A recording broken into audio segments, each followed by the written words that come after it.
স্বপ্নকথকের পরবর্তী নিবেদন, যেখানে ভূতের ভয়।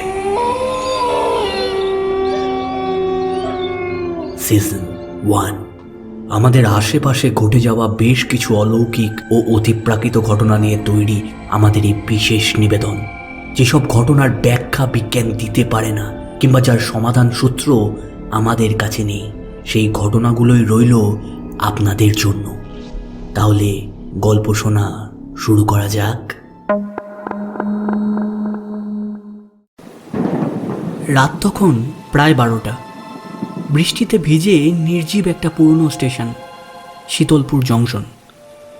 টিকিট কাউন্টার বন্ধ, আলো টিম টিম করে জ্বলছে, কিন্তু তবু একজন লোক অপেক্ষা করছে শেষ ট্রেনটার জন্য।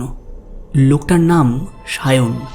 সে জানতো আজকের এই ট্রেনটা আসার কথা নয়, কিন্তু ফোনে কেউ বলেছিল তাকে, যদি সত্যি ওকে আবার দেখতে চাও তাহলে শেষ ট্রেনটা ধরো।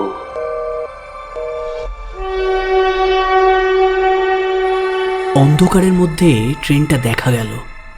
কোনো আলো নেই, কোনো যাত্রী নেই, শুধু ধোঁয়া আর লালচে একটা আলো ভিতর থেকে দেখা যাচ্ছে।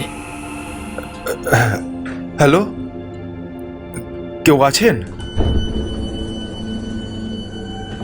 সায়ন উঠল ট্রেনের ভিতরে। সব কামরা ফাঁকা, জানলাগুলো বন্ধ, কিন্তু এক কোণে এক মেয়ের হাসির শব্দ। সায়ন থমকে দাঁড়ালো। তুমি তো অনেক দেরি করে ফেললে সায়ন। ওই কণ্ঠস্বর ওর প্রেমিকা মিষ্টির। 3 বছর আগে ট্রেন অ্যাক্সিডেন্টে মারা গিয়েছিল সে।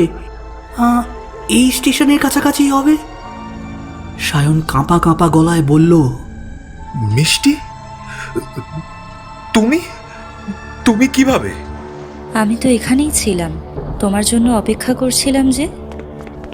সায়ন ভয়ে দৌড়ে নামতে গেল ট্রেন থেকে, কিন্তু দরজা বন্ধ। বাইরে দেখা যায় স্টেশনটা আর নেই, শুধু ঘূর্ণায়মান কুয়াশা আর অস্পষ্ট আলো। ট্রেন ছুটেছে, কিন্তু কোথায়? চারপাশে অন্ধকারের সমুদ্র। মেয়েটি এখন তার সামনে, চোখ দুটো জ্বলছে লাল আগুনের মতো। তুমি আমায় ছেড়ে চলে গিয়েছিলে সায়ন, এখন তুমি আমার সঙ্গেই থাকবে চিরদিন।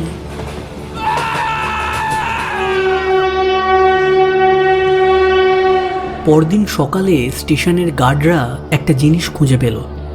ভাঙা ট্র্যাকের পাশে পড়ে থাকা একটা মোবাইল।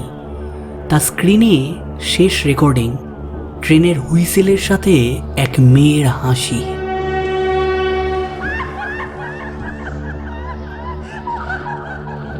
কেউ বলে শীতলপুর স্টেশনে আজও মধ্যরাতে একটা ট্রেন আসে, কিন্তু সেটা ধরলে আর ফিরে আসা যায় না।